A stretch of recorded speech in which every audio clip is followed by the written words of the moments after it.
কি হয়েছিল 14 তারিখে তোমরা লাড্ডু খাওয়াচ্ছিলে নাকি? তুমিও ছিল ওখানে?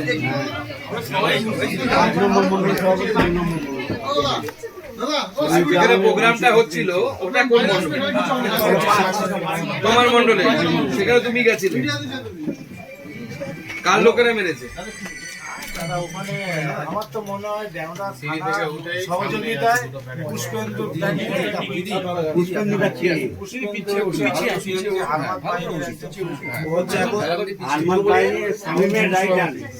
ওখানকার যুব সভাপতি রাইট হ্যান্ড, এবং এখন শামীম আর জাহাঙ্গীরের একটা ক্ষমতা দখলের লড়াই চলছে। জাহাঙ্গীরকে তো মনে হয় ডিস্ট্রিক্ট প্রেসিডেন্ট করেছে না? ডিস্ট্রিক্ট প্রেসিডেন্ট করেছে। ফলতাতে বাইক মিছিল কবে হবে? কিন্তু রাত খান আমি দাদার সঙ্গে ছিলাম, আমাকে ঠেলে ফেলে দিয়েছে, আমি পিছনে এমবাজারের পিছনে চলে গেছি, লাঠি দিয়ে দুজন ধাওয়া করেছে, আমি যদি লুকিয়ে না পড়তাম আমাকেও দাদার সাথে যেভাবে মেরেছে রক্ত দেখছে তত যেন মারছে, যেভাবে মেরেছে আমাদের মানে তুলনা নেই। মানে এই মার্ডার একদম পুরো ওখানে মার্ডার করার প্ল্যানিং ছিল। আমি বেঁচে বেঁচে লোহা দিয়ে সেরিব্রালে মারছে, ওকে ওইখানে মেরেছে, ওকে ওইখানে মেরেছে। এটা প্রফেশনাল খুনি, পুরো রাজনীতি প্রফেশনাল, পুরো বাইক নিয়ে নিয়েছেন তোমরা। সেই সময় রক্ত আপনি মানে সেই সময় রক্ত মানে একদম গেঞ্জি, সাদা গেঞ্জিগুলো কিভাবে ভেজা ছিল। সেখানে দাদা সবাইকে মানে সে কিরকম জানে সব মানুষ সঙ্গে দেখছে দাঁড়িয়ে দাঁড়িয়ে, আর ওরা মারছে। এই আঙুলটাও ভেঙেছে।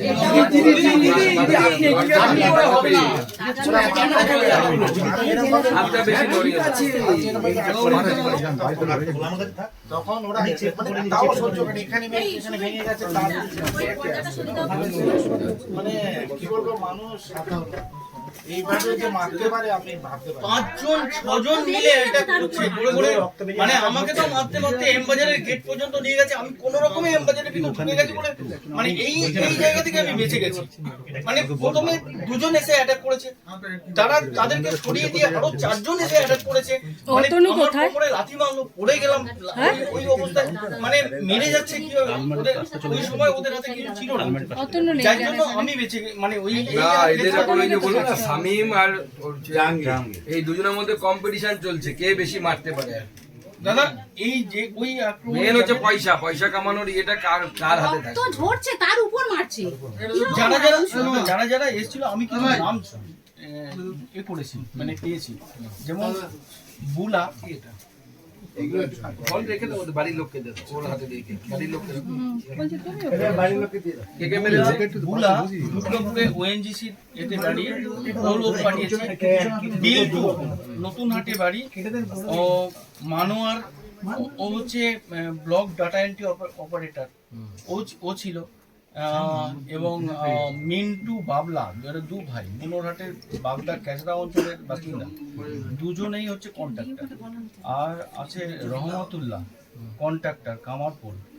এরা সব হচ্ছে ওই এটা সমস্ত পাঠিয়ে এটাই মূল যে মানে এর সঙ্গে এ করেছে।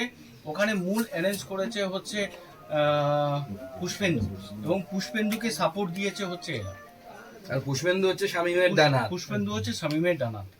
আমি সমস্ত মিডিয়ার কাছে একটা অনুরোধ করছি, আমাদের ওখানে যেসব সিসিটিভি গুলো ছিল তার ফুটেজ দেখুন আপনারা, এবং সেগুলো উদ্ঘাট করে যে কোনো প্রকারে আপনারা চেষ্টা করুন যাতে সত্যটা উদ্ঘাটন হয়। আমরা কোনো কিছু বানিয়ে বলবো না, সিসিটিভিতে যাই দেখাবে সেটাই আমরা মাথা পেটে মেনে নেব, এটাই আপনাদের অনুরোধ। সিসিটিভি পুলিশ রেখেছে নাকি ওর রেকর্ড ডিলিট করে? তাহলে তো পুলিশ যখন অফ করে দেবে তার মানে পুলিশও তো পুলিশ তো ইনভলভ আছে, পুলিশকে বলেই মারতে আসে না। সবচেয়ে বড় কথা আমরা এফআইআর করার পরে ওরা একটা সুবমোটো কেস আগে থেকেই ওটাকে প্রডিউস করে কেসটাকে হালকা করে দিল এবং ওদের জামিন হয়ে গেল। এই কেসে মানে আমরা সবাই এতজন মানে উন্ডেড হয়েছি, তাদের দৃষ্টান্তমূলক শাস্তি হবে না, তাদের জামিন কি করে ওদের 307 ধারা দেওয়া উচিত। কারণ এটা তো অ্যাটেম্প টু মার্ডারের ছিল। এটা মানে এমন ভাবে আমাদের উপর আক্রমণ হয়েছে, এটা পুরো মার্ডার করার পরিকল্পনা নিয়ে এটা হয়েছে। তো অবশ্যই 307 হওয়া উচিত। এটা না, 307 তো হওয়া উচিত অবশ্যই। 307 দেয়নি। 155 ওদের এমনি অ্যারেস্ট 4 জনকে দেখিয়েছে আর বাকি 5 জন স্যালেন্ডার দেখিয়েছে। দুটো সময় ওদের রিলিজ হয়ে গেছে। ইয়ে হয়ে গেছে, বেল হয়ে গেছে। মানে আমাদের কাউকেই মানে কোনো মুখ করতে না গৌরদা না পান্ডাদা কাউকেই মুখ করতে দেয় না।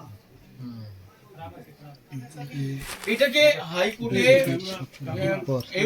সেটা ইয়ে করো, যাতে তোমরা কাগজপত্র নেই, ওরা তো অসুস্থ, ওরা পারবে না, কাগজপত্র নিয়ে দিদি হোক বা আপনি হোক, যে পারবে আর কি মুভ করতে। আপনি জেলা সভাপতি, জেলা সভানেত্রী, আপনি এখানেই থাকুন, আপনার মেশি মুভ করার এখানে মুভ করুন আর কি। আর আপনি কাগজপত্র নিয়ে আসুন, সঙ্গে আরো 1-2 জনকে যারা সুস্থ আছে তাকে নিয়ে, প্রত্যক্ষদর্শী নিয়ে যাওয়ার কথা হয়েছে। সবাইকে ডাক্তার দেখাও না। এই তো এখনো দাগ মেলেনি রডের ওকে মেরেছে। সব মিলে কতজন ছিল তারপরে? আমরা 8-10 জন ছিলাম। ওরা কতজন? ওরা ওরা 25-30 জন, মানে কাউকে দেখতে পর্যন্ত সুযোগ দেয়নি, এত বড়। তোমার মেডিকেল হয়েছে?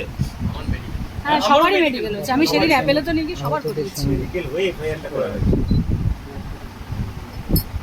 আমার দাদা কানে এখনো এগুলো এখনো পুরো ব্যথা, কানটা মানে ভিতরে দপদপ দপদপ করছে, প্রায় সময় ভিতরে কটকট কটকট করছে, মানে এই জায়গাটা প্রচন্ড মেরেছে, প্রচন্ড, মানে কানটা পর্দাটা ফাটেনি কিন্তু এখনো পর্যন্ত কানের ভিতরে প্রচন্ড। কোন থানায় কেসটা ছিল?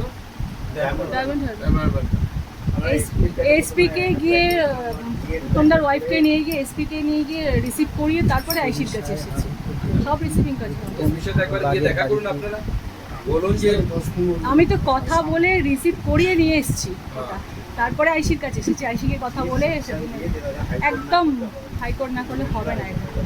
হ্যাঁ, হাইকোর্টে নিয়ে যাওয়ার ব্যবস্থা কথা হয়েছে ওখানে। এবং